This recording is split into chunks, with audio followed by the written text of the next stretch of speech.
मजदूर यूनियनों ने 9 जुलाई को मुल्कगीर हड़ताल का ऐलान किया है। उनका इल्ज़ाम है कि हुकूमत मजदूरों के हुकूक को कमज़ोर कर रही है। सरकारी इदारों की निजकारी, ठेकेदारी निज़ाम और मजदूरों के अदम तहफ़्फ़ुज़ को बढ़ा रही है। यूनियन ने कहा है कि उन्होंने 17 नुकाती मुतालबातनामा गुज़श्ता साल लेबर मिनिस्टर मनसुख मांडविया को दिया था, लेकिन हुकूमत ने कोई कदम नहीं उठाया। उन मुतालबात में बेरोज़गारी का हल, खाली असामियों को पुर करना, देही और शहरी रोज़गार स्कीमों में काम और उजरत में इजाफा शामिल है। हुकूमत पर तनकीद करते हुए मजदूर रहनुमाओं ने कहा कि पिछले 10 साल से सालाना मजदूर कॉन्फ्रेंस नहीं बुलाई गई और नई लेबर कोड्स मजदूर तहरीक को कुचलने की कोशिश है।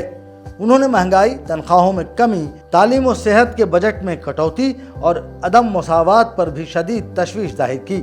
हुकूमत पर आईनी इदारों के गलत इस्तेमाल और नकल मकानी करने वाले मजदूरों को वोटर लिस्ट से निकालने का भी इल्ज़ाम लगाया।